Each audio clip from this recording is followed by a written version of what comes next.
Some time ago, I got an email from Mike, and he sent me a list, and we're going to go over it together now. Let me just find the list. It's not that one. Too many lists hanging around here. Right, it's this one. Here we go. So it's an FSSF list, which normally means that it's going to have MSU spam. 12 order dice says it's not. 1,000 points. Platoon number 1 says 2 platoons. 2 platoons at 12 order dice? This is weird. Something is going on. We have an inexperienced lieutenant with an extra man. Okay. Then we have a large FFS section.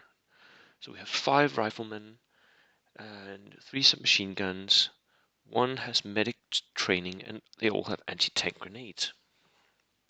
I don't think having anti-tank grenades is worth it. Most of the time, especially in American armies, you get bazookas, and they're way better. They do have Masters of Concealment, Phrase Fighters, and Tough Fighters, so it's really a large group of very good troops. It's a good push unit.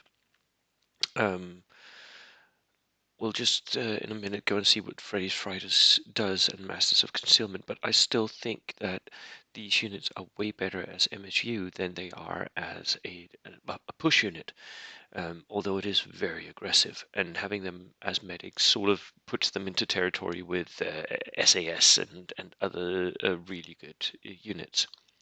However, they don't have Fanatic, so they are just a tough fighter veteran unit with a little bit of extra goodies. Right, let's go and see Freddy's Fighters. We'll try not to spoil the rest of the list here.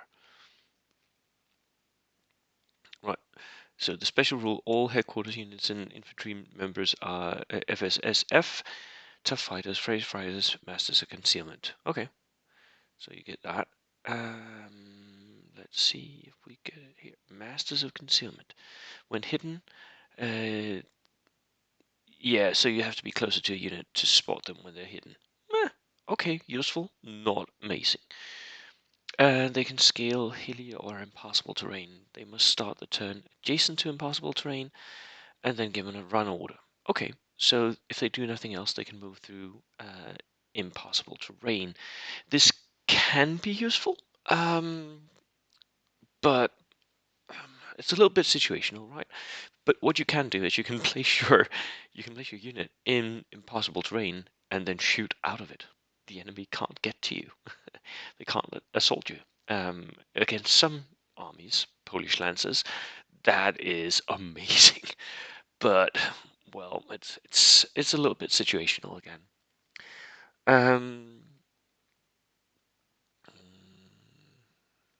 Yeah, there are some units that have escape reactions here. Right. Okay. So the FFSS sections here are push units, and we get 2 of them. Here we get another one.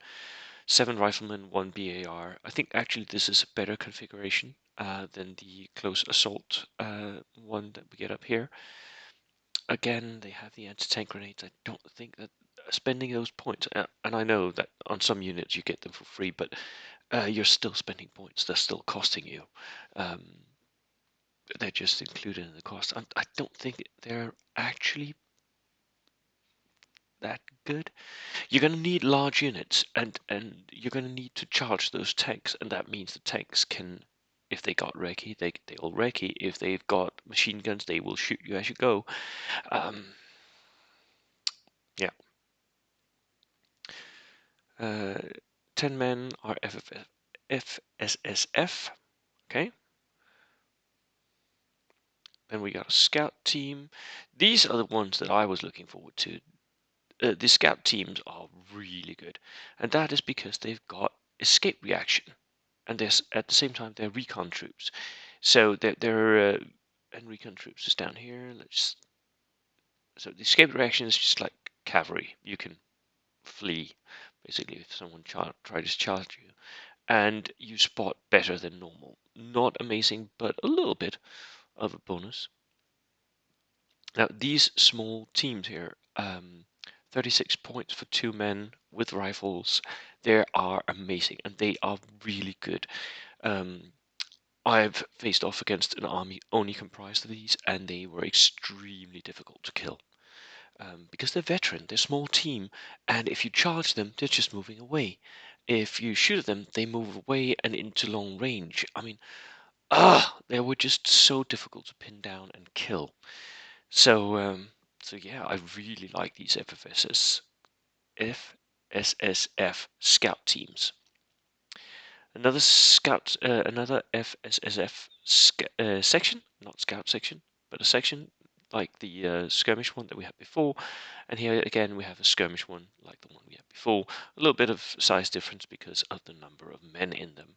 Now, as skirmish units go, they're pretty okay. They are tough fighters. They're veteran. They can hold their own and they can push a bit and they can even fight close combat. And the tough fighter will push away most enemy units because you don't want to get tangled up in close combat against that. Um, I still don't think you need the anti-tank grenades though. A light mortar, inexperienced, that's fine. Sniper team, double sniper teams, that's pretty good. Double bazooka teams, that is all you need. I'm sorry, that's just all you need. Double bazooka team will pin down enemy armor. You're not going to need your anti-tank grenades most of the time, and you have your double sniper team to pin down and kill enemies coming out with flamethrowers, because that is the most dangerous thing for this army. A barbecue list that has motorized flamethrowers will absolutely decimate this army because none of the squads are stubborn. Remember that. Not one is stubborn. So all the sections, all the infantry units here, they're very, very good skirmishers. They can assault a bit, but they are vulnerable to flamethrowers. And one thing I will note, if you face off against a medium or heavy tank, that 5+,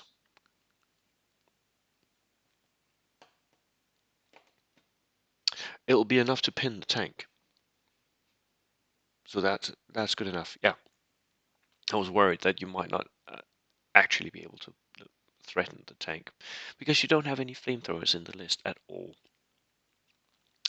Is it fun to play? Extremely. There's a lot of pretty good special rules that you're going to need to remember.